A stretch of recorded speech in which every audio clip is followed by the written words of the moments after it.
Okay, good morning, folks. We are back live and we are switching topics to H91, an act relating to emergency temporary shelter programs. And we have with us this morning, Dan Sosin, who is a public health researcher from Dartmouth College, and expert in this field. And welcome back, I should say, to House Human Services. Happy to have you here today. Thank you, Chair Wood, for the opportunity to join the committee this morning. I think what I'll do, because we have, this is your first time before this remake of this committee, which has 6 new members on it. So we will do a brief run around the room so you know who all's in the room. So Teresa Wood, I'm in Waterbury, and I also represent Bolton, Fuel Score, and Huntington. Ann Donahue from Northfield, also representing Berlin. Good morning, I'm Dan Noyes. I represent Wolcott, Hyde Park, Johnson, and Belvedere. Brenda Steady, East Milton, Westford. Doug Bishop, Colchester. Good morning, Todd Nielsen. I represent Brandon and Forestdale. Good morning, I'm Zon Eastis. I represent Guilford and Vernon. Hi, and I'm Gail, and I represent Bridgeport, Middlebury, New Haven, and Weybridge. Good morning, I'm Ray Galfano. I'm from Essex, and I also represent Essex Junction. Hi, Lori Morse, Community Assistant. Brenda Siegel, and Homelessness Vermont. Carly. Carly Berlin, VP Digger, Vermont. My name is Katie Rudan. Great, thank you. So I think, you know, what we're trying to do here, we're trying to address the issue of homelessness in a way that the state can afford and makes sense for people. And your insights into the topic really helpful last year. And so thank you for being here again this year. And the floor is yours. Thank you again for the opportunity to join your committee this morning. For the record, I am Ann Sosin. I'm a public health researcher and practitioner based at Dartmouth College. And I'm going to share some brief slides with you this morning.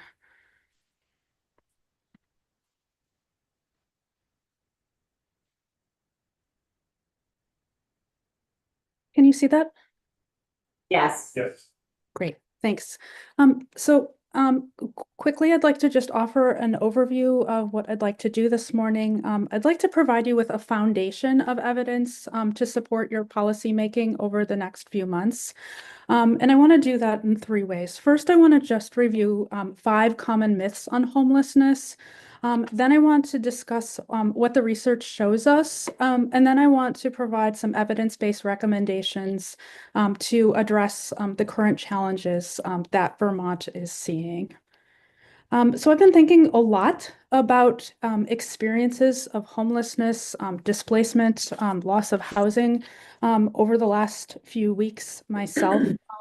My own family in the last few weeks has experienced both displacement and loss of housing. And I've really seen the ways in which our choices, the safety nets we have, and the other supports in place really shape trajectories of homelessness. This is a photo of one of my siblings' homes burning to the ground. I first received notice that they were fleeing fires. So only just a few hours later, I learned that their home was burning to the ground. But more importantly, just a day later, my sibling had found temporary housing. Others had stepped in to provide supports, and they're on a path towards securing new housing again. And I take this really as a reminder for me and for all of us about the ways in which our choices really have can impact the trajectory of our communities and of people experiencing homelessness. There are a lot of things that we can do once housing has been lost to set people up for success in housing moving forward. So let's talk just briefly about where we are as a state in Vermont. As all of you know, Vermont currently has the fourth highest rate of homelessness in the United States. This is one of the highest rates of homelessness for the third year running, and we've seen very dramatic growth of homelessness in the state over the last several years. I want to highlight a couple of key trends that we see in the most recent data. First, we see that unsheltered homelessness is increasing. Vermont has historically had very low rates of unsheltered homelessness or people staying out on the streets. And those numbers are going up over time, and that should concern us as a state. We also see that family homelessness is increasing. We have growing numbers of families with children, not only outside of housing, but often outside of shelter as well. We see an increase in chronic homelessness in the state. But hopefully we see that veteran homelessness is decreasing in Vermont, and that's consistent with national patterns. And that should show us in some ways some of the solutions that can inform our work elsewhere. This crisis is not only impacting the people who are losing housing and struggling to gain new housing, but all of our communities. We're seeing the ways that this is impacting our healthcare systems, our municipalities, our schools, and other parts of our life here. So I know as a committee, you're thinking a lot about what to do about this. And I want to think together about what the research tells us about the sources of this crisis, but more importantly, of what we can do to address it. And I want to just walk through 5 common myths and then share some of the research on what we actually know. And the first myth that I often hear is that we don't understand what explains our high rates of homelessness, particularly in Vermont. And what the research shows us is that housing affordability and supply, not political context, substance use, mental illness, poverty, climate, or the availability or generosity of public services accounts for the regional variation that we see in homelessness. Individual level factors can help to explain who becomes homeless and who struggles to exit homelessness, but they don't explain the differences we see from one place in the US to the next. Homelessness is primarily a housing problem. It's not a problem of unhousable people. And I'll bring some more evidence to bear on that in just a moment. Homelessness is also a housing problem in Vermont. We have an estimated shortage of between 24 and 36,000 housing units. Half of all Vermonters are cost burdened. 1 in 4 Vermonters pay more than 50% of their income on housing costs. And we see a growing gap between wages and income in this state. Our state's housing wage is $29.42. And that's the wage that's needed to afford a 2-bedroom two-bedroom apartment at fair market rate.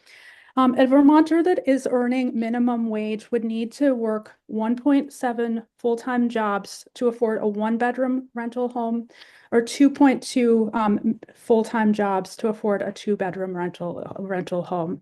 And sometimes we hear that people who are struggling to secure housing need to secure employment or better employment. And we really see this big gap between what Vermonters are earning and what they need to be able to pay to stay housed. And I've pulled a couple of job advertisements just to highlight how many people in our communities are struggling to afford housing in the state in our current crisis. So the second myth that I often hear is that we don't know much about the experiences of and impacts of homelessness. Maybe some people do okay, maybe some people aren't particularly vulnerable. And the reality is we actually know a lot. We have a lot of research that helps us to understand how homelessness impacts people over the lifespan, both in terms of their health and other aspects of well-being. We know from the research, first of all, that all people experiencing homelessness are vulnerable. We have a really strong strong base of evidence going back many decades, linking homelessness and housing insecurity to a very broad range of adverse health conditions, including premature death across the lifespan. And I've highlighted a bit some of this research, and I'll submit a written brief as well that offers more of it for your review. We also know, though, that there are differences between sheltered and unsheltered homelessness. Unsheltered homelessness, or the experiences of living outside, and involuntary displacement amplify these health impacts of homelessness. They're not the same experience. Unsheltered homelessness has greater impacts. It's much more dangerous for individuals that are experiencing it. And the research tells us that mortality rates are significantly higher among those people experiencing unsheltered homelessness compared to those who are sheltered.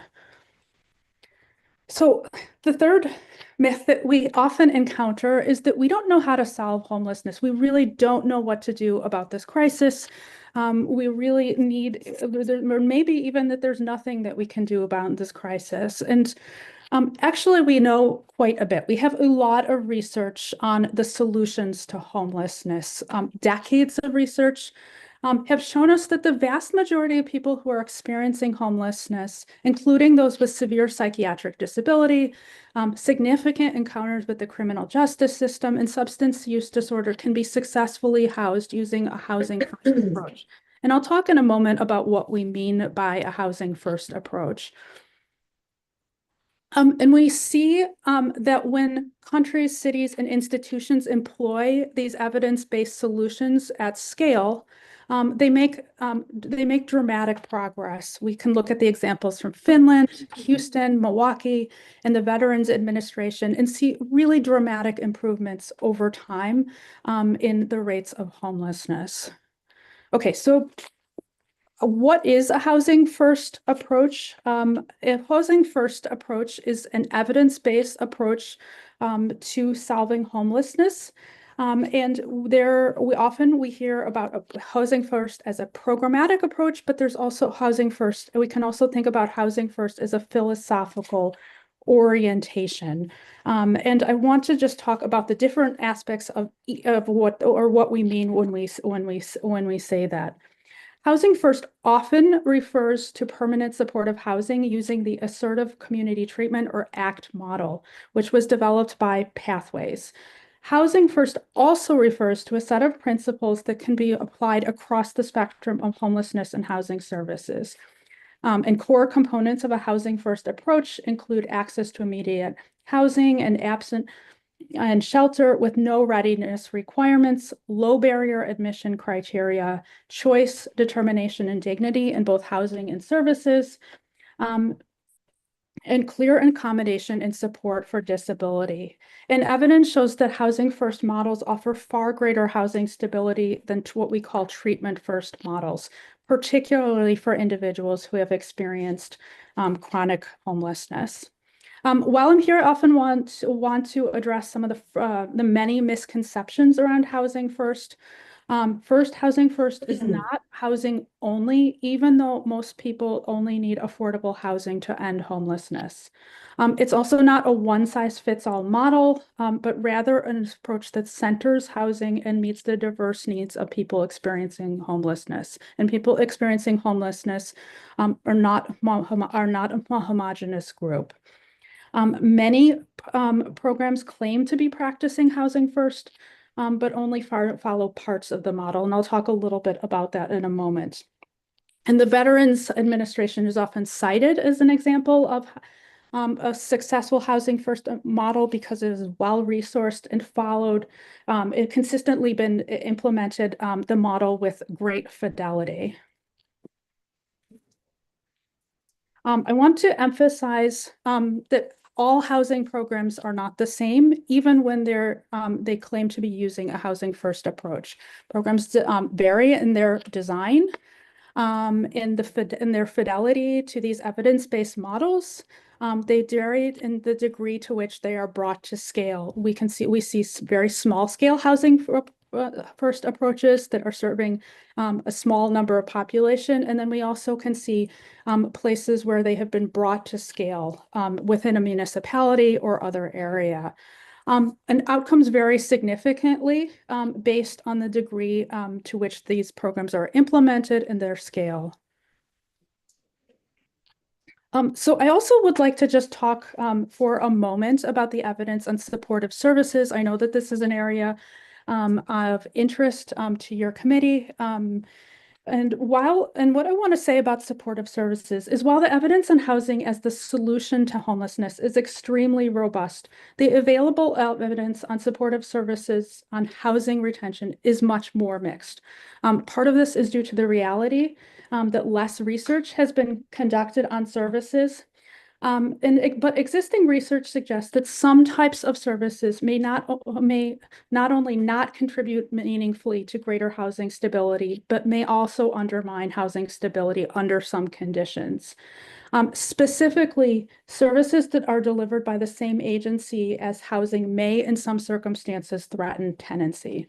And my Dartmouth colleague and collaborator, Elizabeth Carpenter-Song, conducted a decade-long ethnographic study of the experiences of families experiencing homelessness in the Upper Valley region. And in her 2023 book, she describes the ways that services and systems of care may, in some cases, undermine housing stability. And for this reason, separation of housing and supportive services and individual choice in the use of services is really central to the evidence-based housing model that I've described. So let me talk just for a moment about interim housing or shelter. One of the myths that we hear often is that all housing and shelter are the same. Housing is the same as shelter, and all forms of shelter are the same. And I'd like to talk a little bit about what the research says about that. There's been less research historically on the use of shelter and different forms of shelter, but we have a lot of evidence coming out of the use of non-congregate housing during the pandemic. The pandemic offered us a natural policy experiment on the use of non-congregate shelters. Many municipalities and states used non-congregate shelter to protect people experiencing homelessness in the early phases of the COVID-19 pandemic. And now we have a growing body of evidence that can inform our work on designing interim strategies to address homelessness. And what this body of evidence shows us is that the use of motels and other forms of non-congregate shelter is in many ways superior to traditional congregate shelter. And by congregate shelter, I mean shelter that where everyone's staying in the same room, sharing one sleeping space or one space for all their activity. By non-congregate shelter, I mean private rooms, often with private bathroom and other space.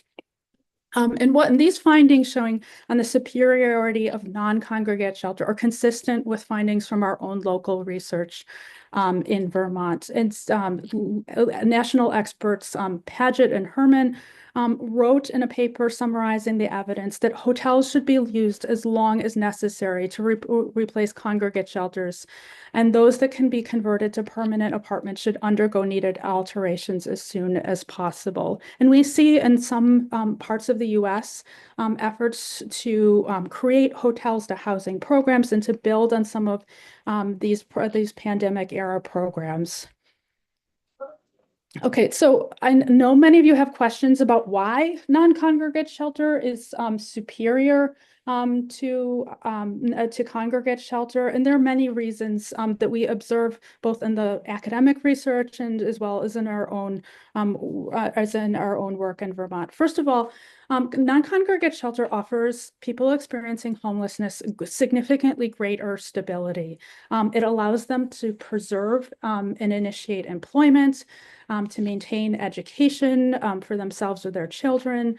Many are able to initiate or to maintain healthcare services. Being in one place allows a much greater stability. We can talk about some of the challenges related to that, but people who are able to remain in their community or proximate to their community in one place fare much better. In addition, non-congregate housing better meets the needs of people with disabilities, including psychiatric disability. Concentrating people with significant disability or need in one congregate setting can create situations that are not conducive to health or well-being, and it also can compromise the safety both of the residents and the staff that are providing services. And finally, and I would say argue most importantly, non-congregate shelter preserves a sense of dignity at an agency at a time when many people are struggling or have experienced significant trauma related both to the loss of housing and other things that they have experienced in their lives. So finally, we often hear that homelessness is too expensive to solve. Described briefly some of the evidence-based solutions and strategies to address homelessness, but often there's a feeling that this problem is too expensive to solve, particularly at a point when we're struggling with many other challenges in our communities. I understand this is not the only priority that your committee is tasked with solving or that the legislature is tasked with solving. And so often understand you're trying to make difficult choices about finite resources. And what we actually see is that eliminating funding for homelessness doesn't eliminate the costs of homelessness. Instead, what often happens is that when we eliminate funding for homelessness, we displace those costs and burdens from budgets that are dedicated to homelessness and agencies that are tasked with addressing homelessness onto our communities. We see that our municipalities, our health systems, our criminal justice systems, our schools and public services absorb the costs, and many of these costs come out of other budgets. And many of the impacts are become the responsibility of institutions with far less expertise to manage them. We know from the research that unsheltered homelessness in particularly is very expensive, and those costs are absorbed by all of us. There are many studies that have been done on the costs of unsheltered homelessness, and most of these studies estimate these costs per person at upwards of $30,000 a year. And some of these studies are dated, and so these costs probably at this point dramatically underestimate the costs of unsheltered homelessness to society. These costs are absorbed, as I've already said, by our health systems, our schools, our criminal justice system, public services, and municipality. And research that's looked at unsheltered homelessness has documented significant costs for communities, and most of these costs end up absorbed by municipalities. They're not supported by HUD funding or other sources of federal funding. And many of you are seeing this in your own communities. As we see the number of unsheltered people grow, communities are spending more and more to address their needs and some of the impacts on community life. We also see that unsheltered homelessness taxes our systems of care. When Massachusetts changed its shelter policy, emergency departments saw a significant increase in the number of people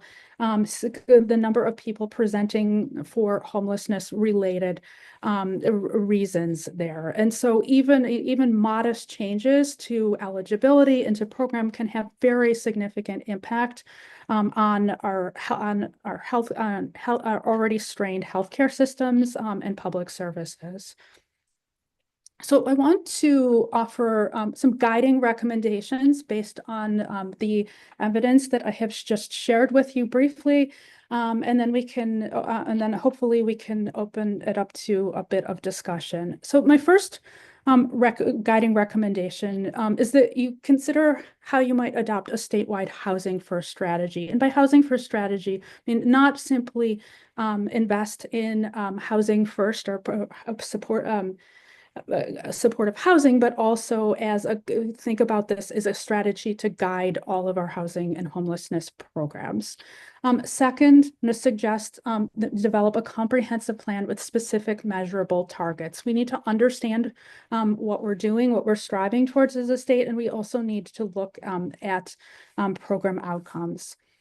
Third, I'd encourage you to make zero unsheltered homelessness the goal of your work. We are not going to eliminate homelessness in the state of Vermont in the next couple of years. It's going to take significant and sustained investments over time to achieve that goal, but eliminating unsheltered homelessness is achievable with the right set of investments. And I'd urge you to really think about how we can make headway on this as a goal.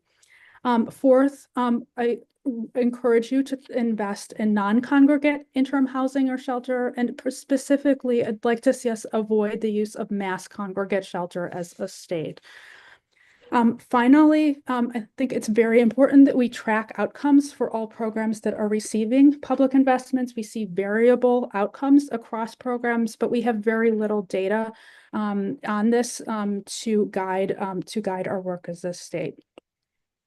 I know that in this legislation, you're looking at specifically at emergency housing, and I'd like to offer just a few specific recommendations to guide this work. First, I'd like to encourage you to think about interim housing as a pathway to permanent housing. I'd like you to think about it as a stable unidirectional safety net and a path to permanent housing. And I really encourage you to think about how you might tie the duration of emergency housing or interim housing to the length of homelessness and also eliminate periods of ineligibility. We know that even short periods of displacement can have dramatic impacts far into the future. Second, I encourage you to build in a housing first orientation, to design the program with low barriers to entry, to think about incorporating a housing harm reduction orientation, and to ensure choice and self-determination in housing and services. Again, I understand that resources are finite, but it's really important that we prioritize non-congregate options in all interim housing investments. And finally, want to make sure that there's explicit attention to disability justice. We need to address the barriers to accessing and maintaining both interim and permanent housing for unhoused Vermonters with disabilities.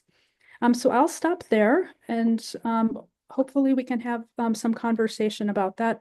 And I'm also happy to speak in more detail to any of the research that I've just shared with you. Thank you very much. If you mind sending along that presentation to our committee assistant, Lori, that would be great, so that we can refer back to it. I'll start off with a couple of questions. And it was interesting to hear you talk about that supportive services, might have unintended impact on homelessness and actually not producing the results that we would think that it would produce. And I can say it's often cited by people who are working in the field as well, I guess I should say within the department, but as a reason why they don't want to continue the access to motels, because they feel like it doesn't provide the supportive services that are necessary to really sort of change the trajectory for somebody. And could you just speak a little bit more to that?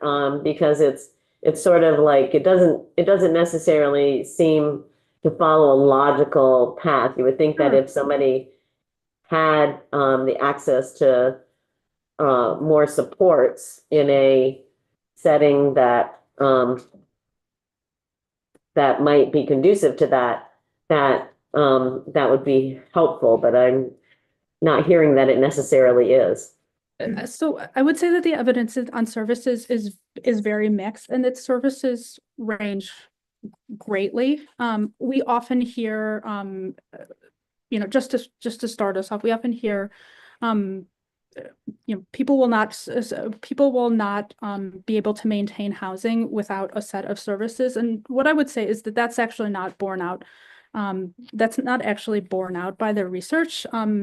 Most housing is provided with some, with accompanying services, but the ways that in which those services are offered varies greatly. What we see in the evidence-based models is that people have choice and agents and dignity in services. Services are not required, they're not forced upon them, and can say, well, this is what I think is most helpful.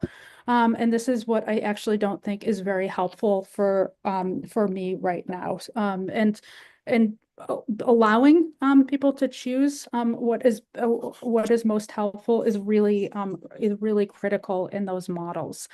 But we see in some cases services can undermine housing. They can form a sort of surveillance, or when in the ways in which they're provided, and end up unintentionally pushing people out of their housing, and making it more difficult to preserve their housing. So for example, if the same housing provider is coming in to deliver services, there are reasons why that may make it more difficult for someone to stay in their housing. So the best practice is really, it's not no services, it's separating the provision of housing from the provision of services. Thank you. Representative McGuire. Hi, thank you. I just wanted to kind of follow up a little bit, more with Chair Wood's question, because it seemed to be a little bit contradictory. You were using terms of the Housing First model, and the Housing First model has significant kind of key policies, that being unconditional access to housing, client-centered approach. It specifically expresses the wraparound services, but with it tailored specific to the individual. So I'm kind of a little bit confused with your response there through your research and the question asked, in which you're expressing that there should be a separation between the two, where the evidence model specifically states the importance of that collaboration and the seamless work that it provides. Thank you so much, and for the opportunity to clarify that. So you're correct. So when we say, what we mean is that the agency that is offering the housing, or the provider of the housing, is distinct from the provider of of services. So Pathways provides Housing First in Vermont. They're not providing both the housing and the services. There's a wall between the housing and services. And when services are provided, they're voluntary. They're tailored to individual needs, as you say. And so a person can choose what services they want and they need at a certain point in time. And when they feel as though they no longer need those particular services, they can access other types of services, or they can continue with only limited services. So it's not actually inconsistent. This is not no services, but it's a question of how those services are designed and by whom they're delivered. Okay. Yeah, and just a quick follow-up. Do you believe that placement within a hotel is part of the Housing First model? Utilization, that the individual being in a hotel room which does not have kitchens and those other elements, do you believe, or do you feel that's an appropriate placement and reflects upon the evidence of a Housing First model? That's such a great question. So a Housing First model was traditionally a housing model. It was a model for exiting people from homelessness. But there are principles of a Housing First approach that can be applied to the design of those programs. And often those programs, and particularly in the state of Vermont, have not been designed with a Housing First approach.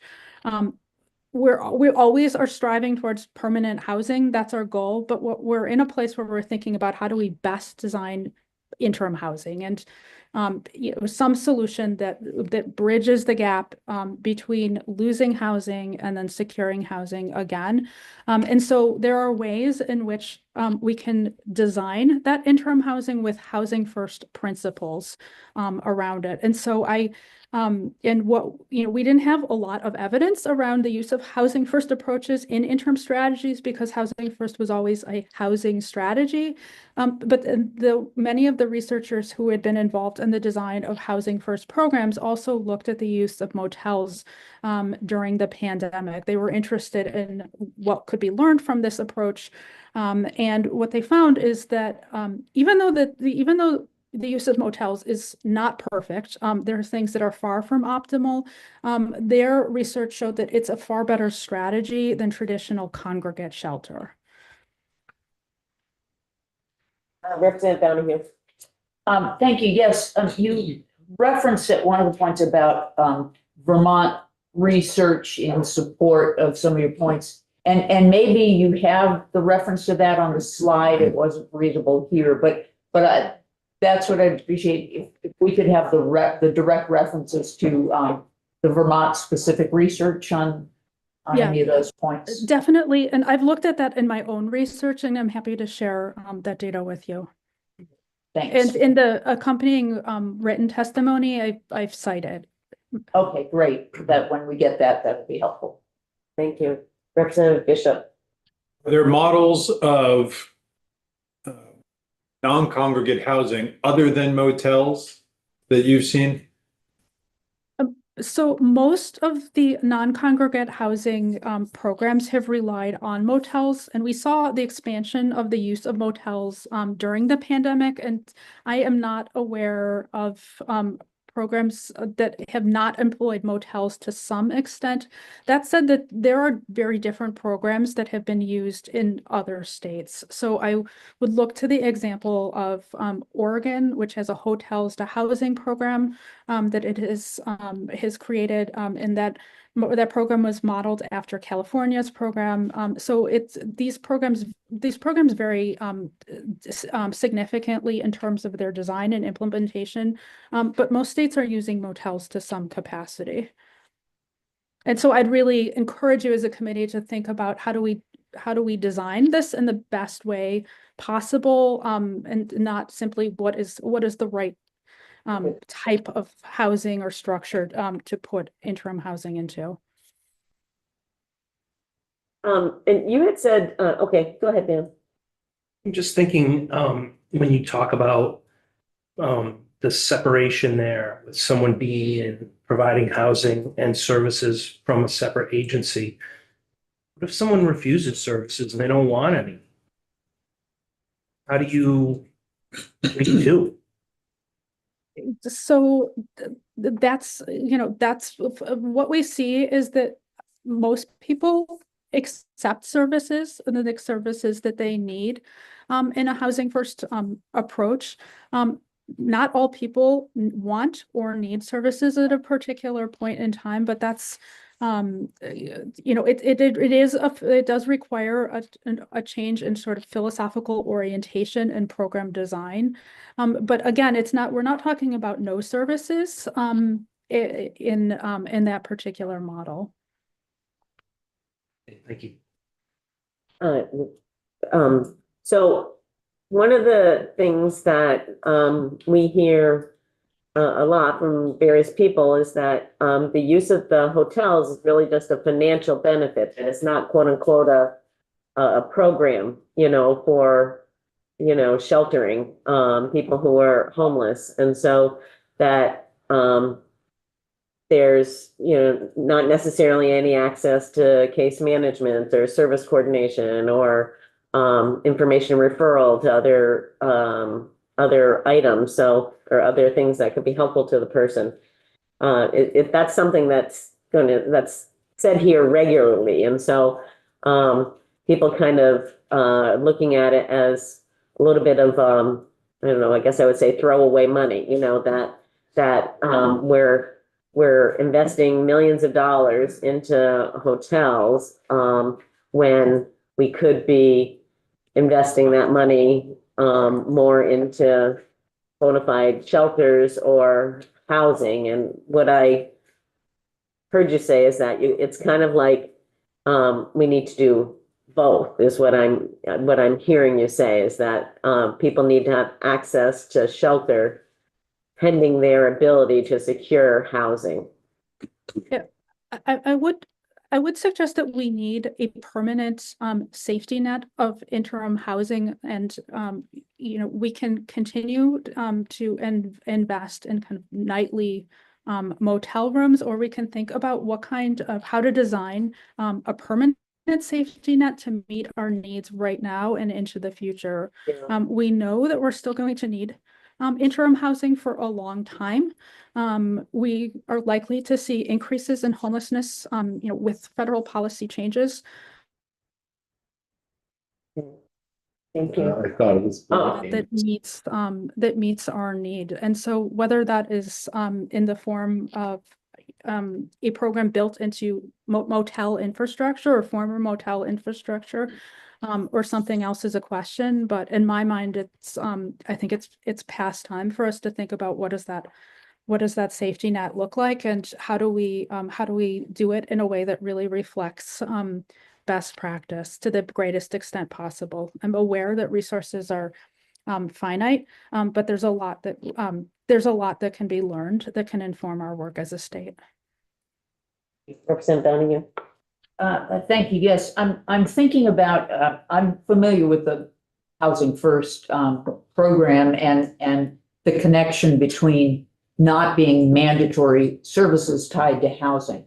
But that's on that transitional housing. When we're talking about emergency housing, is there a parallel in that? Because, currently emergency housing, you must, as a condition of emergency housing, you must be engaged with the supports towards finding housing in some form or another. So there are some, mandatory services. Whether they're robust enough is a whole other question. But is it the same issue there in emergency housing? So one of the core principles of a housing first orientation is that everything is organized around securing and maintaining that housing. And so the services to secure housing are wholly compatible with a housing first model. The idea is you come into interim housing, and this is a pathway to permanent housing, and we will work with you to support you to find appropriate permanent housing. And so I don't see those things as being incompatible in any way. And we know that engagement with that kind of support is essential for exiting housing. But we can also see the ways that some services in that particular setting might undermine housing or undermine people in their search for permanent housing. And so we really want to design the services so that they preserve interim housing, and then they set people on the fastest path possible to permanent housing. And one thing I would add is that part of a housing first orientation is recognizing that not all people thrive in the same settings. None of us, we're all different, and we thrive in different settings. And so when we see that one setting doesn't meet their needs, or they're experiencing challenges in that setting, the solution is not to displace them from that housing or set them off from the path of securing permanent housing, but it's to find a more appropriate placement there. So that's often I would say that's often missed in thinking about interim housing and how it gets designed. Representative Garofano. Thank you. Thank you. This is really helpful information. You're using the term interim housing, and we use the term emergency housing here. And I would love for you to maybe say, are they the same? Are they different? When you hear emergency housing, do you envision something different? Do you have a different definition for it? Yeah, I'm using the term interim housing just to describe a set of solutions between, the experience of losing housing and regaining housing. I know that your using the term emergency housing, and I am thinking about what are the interim strategies, just simply, from a programmatic standpoint. And I like that, I prefer that term over shelter, because shelter has come often just to imply congregate shelter or one form of shelter. Thank you. Representative Bishop. Two questions related to the issue of services. One, I'm wondering if in the footnotes of your presentation, will we find any studies on the time frame difference, if you will, of those who receive and don't receive services and the time in which they move out of homelessness? There's some research to that effect, and I can pull what we know and add that for you. And second question related to the services, you discussed that they potentially could have a negative effect. Are there studies or information you have about which specific services may be more likely than others to have the opposite intended effect? Yeah, so we have I would reframe that slightly and say we have a really good evidence base around housing first services. We know that there are very high rates of housing retention over time with people who have housing first services. We see, though, that other programs that do not follow those evidence-based practices or follow these practices to a lesser degree don't achieve the same outcomes in terms of housing retention over time. And, thinking very specifically about Vermont, it would be really helpful for us to start collecting that data to look at the outcomes across programs and think about, where adjustments can be made and think about how to target public investments to those programs that are not only following best practices, but also achieving better outcomes. Checking with Rep. McGuire, did you have your hand up before? Yeah, but I caught the question. Thank you. Okay. Rep. Garofano. Thank you. So data has been on my mind and you just brought it up, so thank you. Do you have any thoughts on the best way to collect that data in Vermont? I know, the coordinated entry system exists, HMIS exists, and then our administration uses their own system for data collection, and there's a lot of duplicative work happening. So any thoughts on streamlining that and capturing the data that will help us kind of target the investments to the programs that are producing outcomes? Yeah, so we have a lot of data, and looking at the data that already exists is a really great starting point. And then thinking about what are the additional data points that we'd like. I'm seeing in the data collected that some too many people that are being rehoused are not being retained in housing, and so I would really like for us to start requiring reporting on by program or by investment on those housing outcomes. So that would be a specific that would be one area where I'd like to see us focus.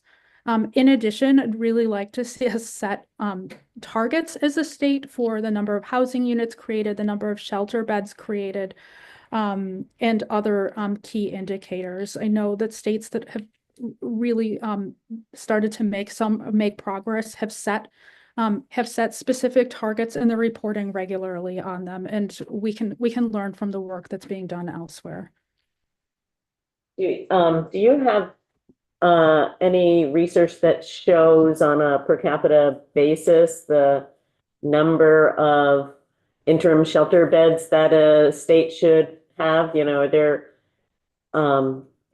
anything that shows, a range or, per population base? I'm not aware of that type of research. The one thing that I would just say about Vermont that gives us a real advantage over other states is that while our rates of homelessness are very high, compared to other states, our absolute numbers are relatively low, and we should see that as an opportunity to really think about what our needs are and how we can track, collect and use data in our state in our state better. We should be able to get an estimate of, or a working estimate of the interim beds that we need over time. And so I really hope that this will be an area of focus Mhm. for the committee and our state. And I know there's not enough time has lapsed yet for any research on this, but one of the things that we have, one of the things that has been a focus is the Vermont Home Improvement Program, VHIP, and to the extent, at least in these initial phases, exiting people from homelessness has been one of the priorities of that program.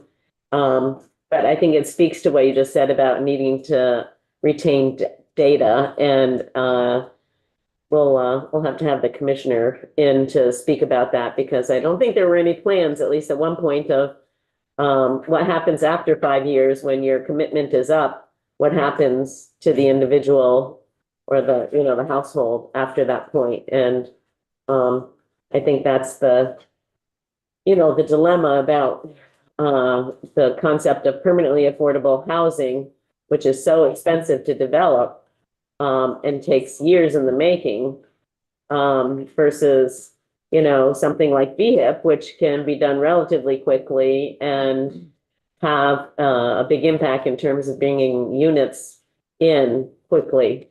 So I mean, I've been a supporter of VHIP, but I also know that there's concern that that those households will be displaced after the 5-year commitment, or 5 or 10 year, now that we have a secondary program. I'm just curious as to whether or not you're going to include that in any future research that y'all are doing. So that hasn't been the focus of our particular research, but it is something that I would really hope that we track as a state. Understanding housing outcomes over time and across regions of the state and by different providers of housing, both public and private, is really important. And I would say that this is not, data always helps us to improve what we're doing. We can learn a lot from that we've invested significant resources in VHIP. I understand that it's very popular. But now it's a good time to think about what's working well, what does the data tell us, and then how do we use that to inform our work going forward. Well, I think you raise an important point. I mean, we do need to use what we do have in terms of information in order to be able to inform the next round of investments that we make, essentially. So that's very helpful. Yes, go ahead, Representative Bishop. There is a narrative that exists that Vermont's rise in homelessness can be attributed in part to the nature of the benefits that one receives if you're homeless in Vermont. You touched the beginning about some of the myths, and you talked about the connection with just the lack of affordable housing as being a reason. Do you have any comments, or do you have a view on whether the validity of a narrative about Vermont's generosity contributes to our rate of homelessness? Thank you so much for that question. And there are many myths out there, and I wasn't able to introduce or to discuss all of them, but that is also a common myth. And that's not actually borne out by the data that we have, both in Vermont and nationally. The data that we have from Vermont shows that the vast majority of people who are experiencing homelessness in the state of Vermont are originally from Vermont. Most immediately from Vermont, some with a very small subset with who are originally from Vermont and left the state and then came back. And that's consistent with the data that we have from other settings. There was a landmark study done in California looking at the trajectories of people experiencing homelessness. And what it found is that the vast majority of people who were unsheltered in the state of California were not only staying in the state, they were from California originally, but they were staying close to the community where they had exited housing. And that makes a lot of sense because most of us stay close to the areas that we know and to the networks that we have already. And I can just say from having done research in the motel setting that overwhelming majority of people in those settings are originally from Vermont, and most immediately from housing in Vermont. Representative Dwyer. Kind of follow up where Representative Bishop was going. Was data looked at in regards to when surrounding states of Vermont, being New York, Massachusetts, and New Hampshire, had relinquished their COVID emergency housing programs, i.e. no more federal funding? Was that data looked at in regards to the influx that we did see in Vermont? So in terms of the increase in homelessness or number of people entering into emergency housing, just to clarify. The number of people entering in emergency housing. So I know there is data on out there in which those 3 states I just mentioned had shut down their emergency housing COVID response programs. There is data on out there that does show a bit of an influx of people getting on our emergency housing programs here in Vermont. So Was that data looked at? So that would be the state that would look at that particular data. The data that I've seen shows that most people who are emergency housing in Vermont are from Vermont. They're not from out of state. But I would encourage the committee to request that data from the DCF. That's I don't have longitudinal data on residential status, and I'm sure it would be helpful to you as a committee. Thank you. Representative Steady. As a follow-up, is it required to be a Vermont resident to get the Vermont, what's it called, cold weather exception? Is it, do you have to be a Vermont resident? Yes. Follow up. The answer is yes.